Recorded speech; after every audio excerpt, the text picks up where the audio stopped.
Hi everyone and welcome to watch my recent game collecting video of March and April releases. Again, quite late making this video, this time because I got all of these games within like 1 week at the end of April and I wanted to play at least most of the games so I can say at least something about each game. But anyway, because there's quite many games, let's get started right away with first March release, Triangle Strategy. So it's like strategy RPG or tactics style game with this really good looking art style that was used also on Octopath Traveler. So looks great. And because Octopath Traveler is definitely one of my favorite Switch games, I was so excited for this game because tactics style games are probably my favorite genre because they perfectly combine the strategy games and RPGs together in perfect harmony. So yeah, I was super excited for this game. But unfortunately I have only played like first few chapters, I believe, about as much as the demo's length is. So I can't talk in huge detail. But so far I've been enjoying the game. It's been pretty much what I expected.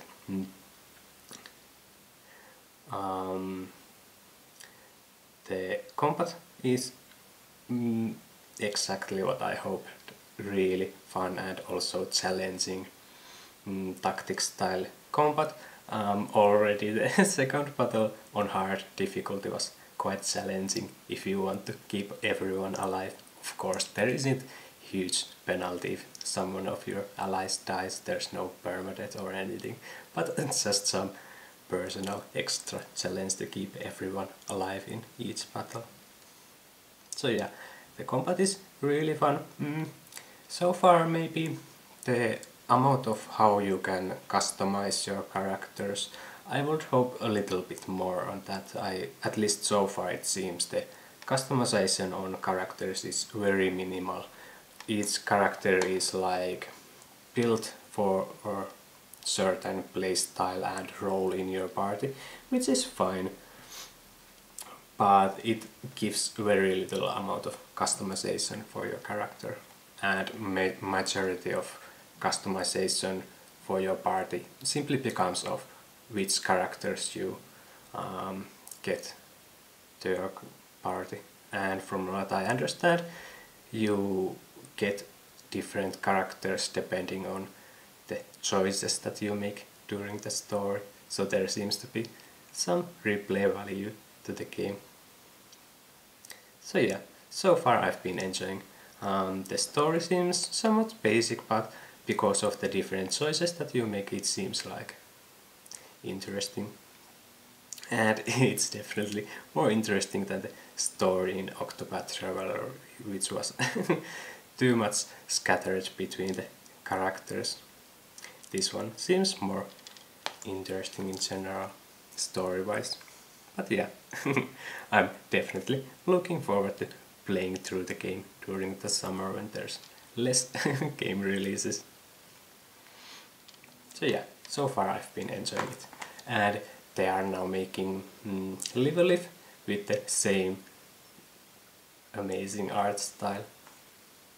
I remember trying that game on emulator so many years ago when I was starting to learn Japanese. So I couldn't understand much about dialogue at the time.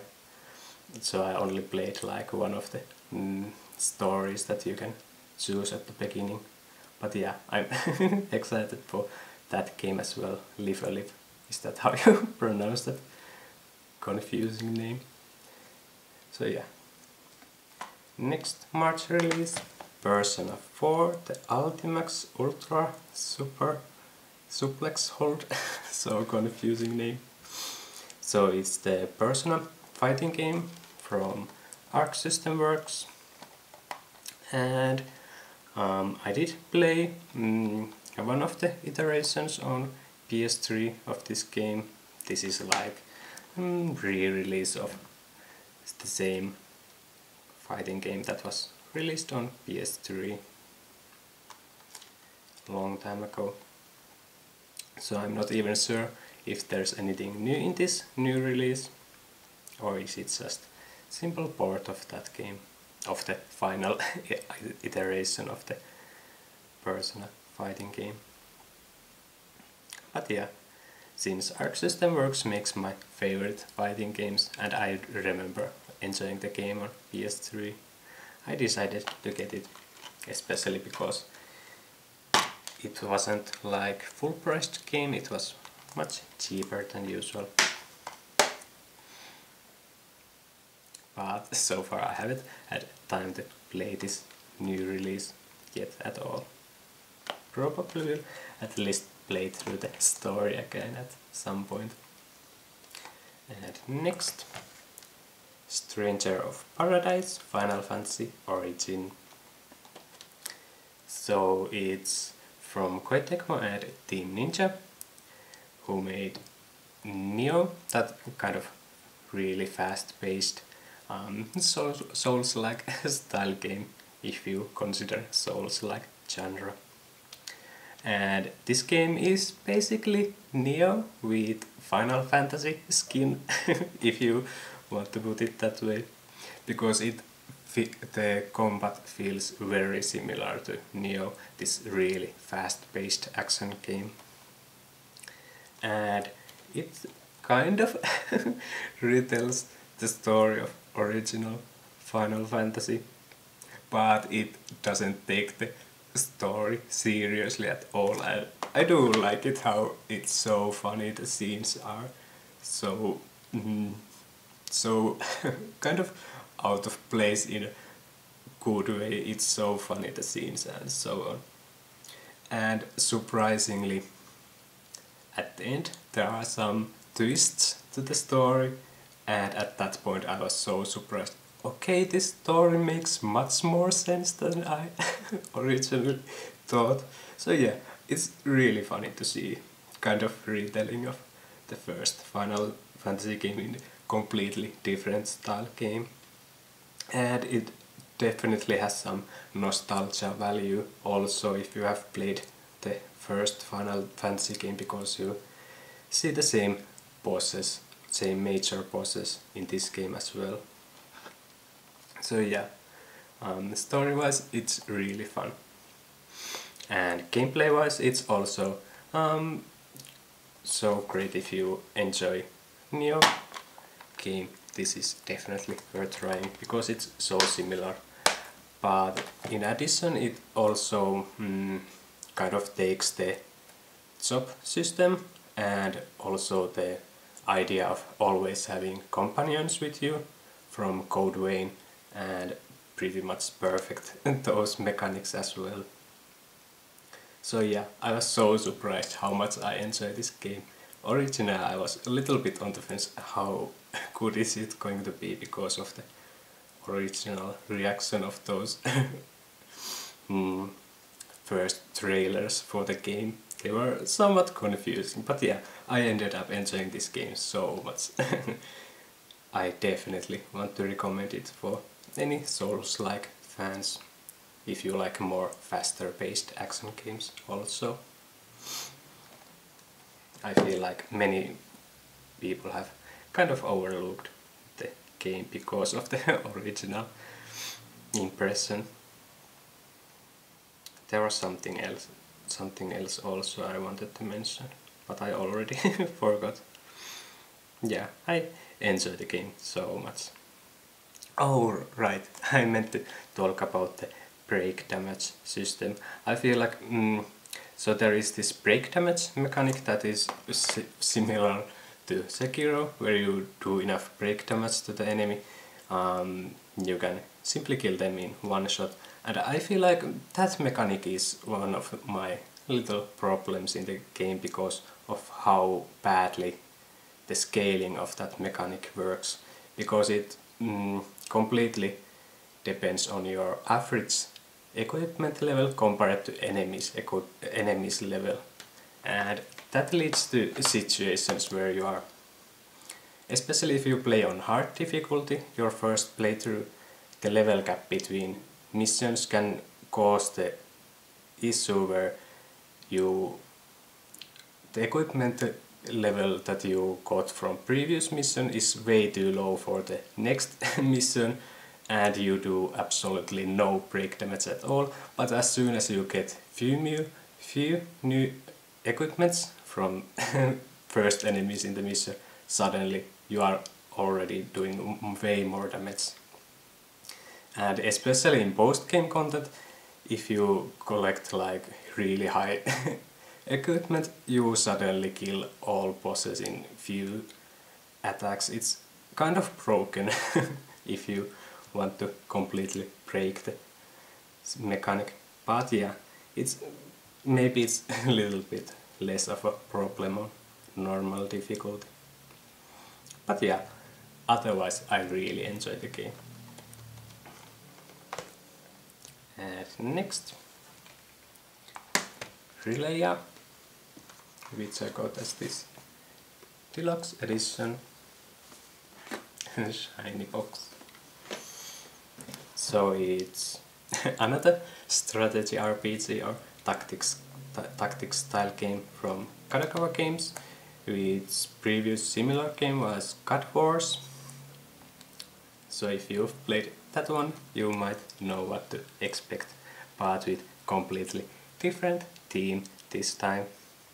So the story is about this kind of like sci-fi story where enemies called Relayers are attacking Earth with these gravitational weapons that destroy the Earth's gravitation force and so on. And then Earth tries to find these star childs to fight the Relayers in these stellar gear mechas. So yeah, I feel like the story really hooked me early on. I've only played like the beginning of the game early on, just started this yesterday, so I've played only few hours, but the story already hooked me. The story seems interesting, and I feel like the dialogue is very funny between the more serious scenes. So yeah, I've been enjoying following the story and dialogue and so on. And the combat system is pretty much what you expect from tactics style game. Seems fun so far with all the characters feel unique, and you can customize their jobs and skills and so on. So yeah, seems fun so far.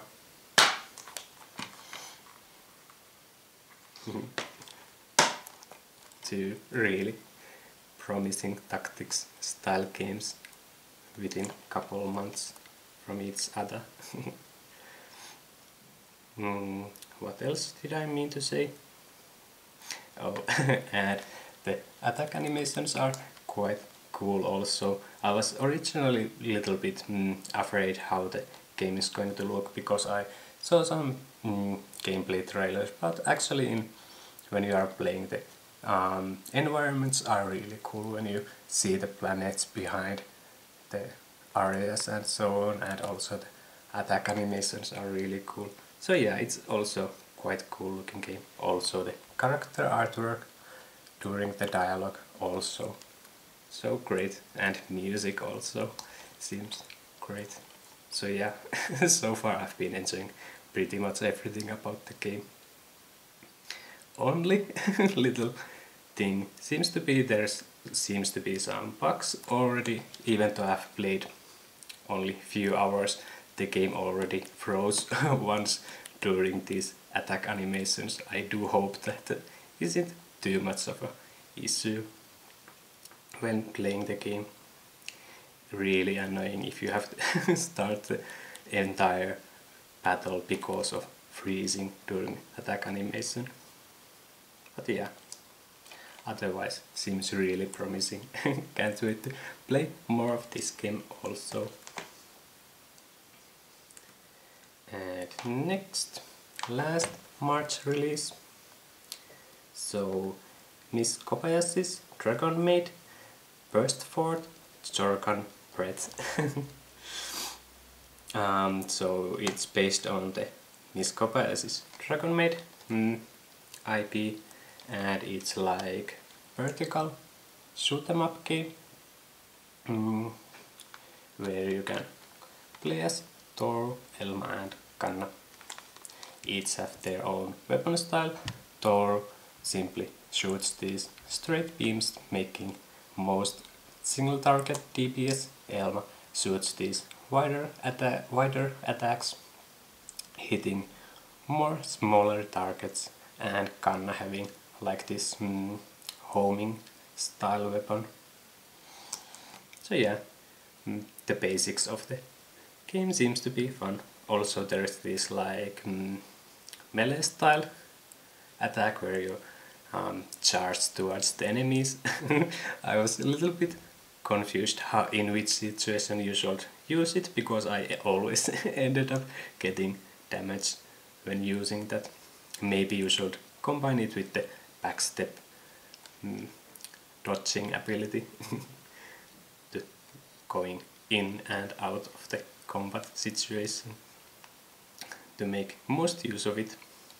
Story-wise, it's really like spin-off side story.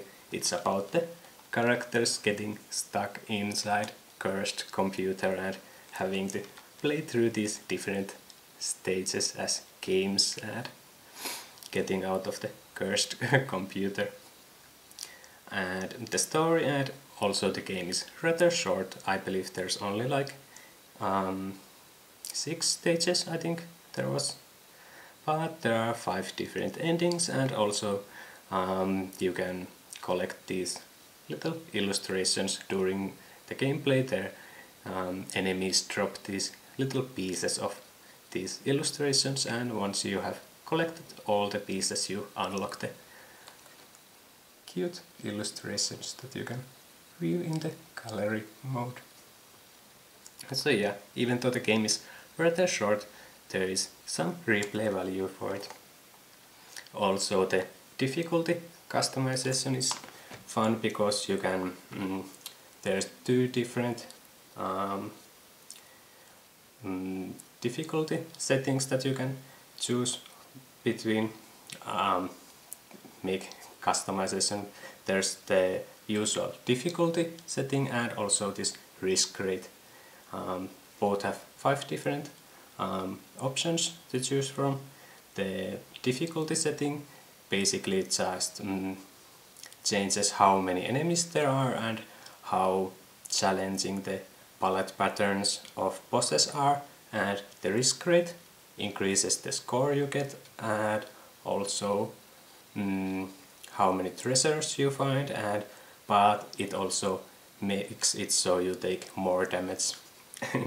Because I haven't played many bullet hell games recently, I decided to start with a little bit easier difficulty setting, but to make it not too easy I chose a little bit higher risk rate, so I did take more damage. So yeah, I like it how you can customize the difficulty that way. So yeah, all in all, really fun game. I believe the game is only available in Japan so far. There might be worldwide release coming out during the summer, but if you can't wait, this Japanese release is completely in English also. So yeah, if you want to play the game in English, you can already do that with this release. Let's take a quick look at the advertisement also in here. Oh, and also because the game is rather short, it isn't full priced game. It was much cheaper than most games. A little bit of cute advertisement for other Miss Kobayashi's Dragon Maid products as well. And also this cute little collectible card game card for Weiss Schwarz. I'm not hugely familiar with this Weiss Schwarz card game, but you get this little cute card for it. Nice little extra, even though I don't know anything else about the game. Card itself is cute.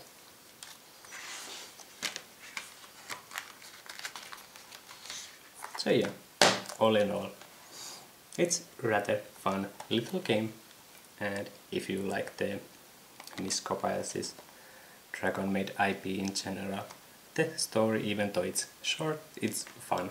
The dialogue is fun and so on. But yeah, now to the April releases.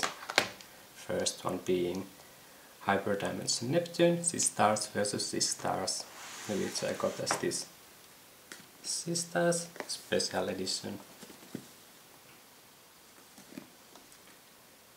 So it's the latest kind of spin-off game to the Neptune series, kind of, because gameplay wise it feels like spin-off because it's not turn-based RPG, but instead it's like action game, action RPG. But story-wise it actually takes place 2 years after the last mainline game in the series, so it feels like it's more connected to the main story than other spin-off games in the series. So yeah, it feels almost like a little bit of mix-up of spin-off game and mainline game for the series. And in the story is about handheld game consoles versus mobile phones. So the what were they called? Neptunia and Uni and Romandram are like in the center of the story, and the usual main characters are more like side characters for the story. I've played about, I think I'm about halfway through the game so far, and for the most part I've been enjoying it, but I feel like while the combat, I feel like the mechanics are there, it's especially like the combo make system is quite fun. You can customize your own combos that you can use and switch between during the combat and so on. So the I feel like the basics are okay for the combat, but there is something missing. Maybe the game is just too easy. There isn't much need for like defensive play, like dodging and blocking, because enemies are so weak. You don't need to worry about dying and so on. Maybe simply because it's too easy, I started to get bored of the combat system about halfway through the game and decided to take a quick break and try out the other games before I get back to this, because I do want to see the end of the story. So yeah, if you like Neptune series in general, I would recommend giving it a try, even though it's another spin-off, because the story is more connected to the main story than most spin-off games. So yeah, fun game to the long-running series. And next is already the last game here, Yomawari Sun or Yomawari 3. So it's third game to the Yomawari series. I still haven't played the first game in the series, but I did play through the second game, Shin Yomawari. So I'm going to be comparing this to the second game in the series because of that. If you are not familiar at all with Yomawari series, it's like a horror style game from this isometric view, where you are playing. The art style is quite cute looking, but the horror scenes and the monster designs are quite scary, to be honest. I do really like the art style, because at some points it feels like it's really cute, but suddenly it turns really scary and horror, like it's really fun. And the basic idea in the game is like you have this quite open town area that you can explore and find hidden secrets and side events, like different side missions and so on, that you can complete and get little rewards and so on.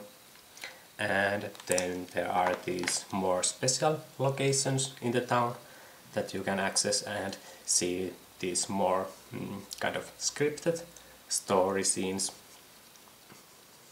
And I do like it how each story scene feels quite unique from each other, both in gameplay and also in themes of what kind of horror story they tell you. So the gameplay, even though the basic controls of the game are rather simple, there is still quite a lot of different kind of gameplay features with each of these main story events. Like some of them are more straightforward, you are simply avoiding monsters. In some of them you are actually fighting against the monsters. In some of them some of them are more puzzle heavy, so you are mainly just completing these different puzzles in the more open areas and so on. So yeah, there is quite nice amount of variety. Big difference to the previous game series is that from what I remember, the previous game was much more linear. You had only one location that you needed to go to, and also the town area was much more strictly much more strict about where you can access at which point of the game. This game is much more open in the design, that you can explore huge amount of the town already from the very beginning, and you have these 7 different story locations that you can visit in any order that you want. I really like that. At the very beginning it was a little bit confusing. I felt like I was completely lost and I didn't know where you are supposed to go, but as soon as I learned how the different locations unlock and how you can access them in any order you want, I really started to like the idea of having this much more open design for the town and also the story progression and so on. So yeah, if you enjoyed the first and second game in the series, you very likely will enjoy this one as well. I really like also the cover designs, and I especially love how the cover in the previous game, Yomawari, is very similar. I really have to get the physical release of first game also. I believe it was on Vita. I do have to get that as well, because I really love these cover arts, and yeah, I do like the games as well. But yeah, that was all the game releases that I've got during March and April. Quite many games. And especially great time for any strategy RPG or tactics style games fans to really promising games. It's so much shame that I haven't played much of either of these. Decided to play through these more shorter games first and leave these for last, because I'm expecting these are going to take quite many hours during the upcoming summer. But thankfully there's not huge amount of game releases during the summer, so I've time to play through both of these. But yeah, that's all for this video. Thanks for watching and bye!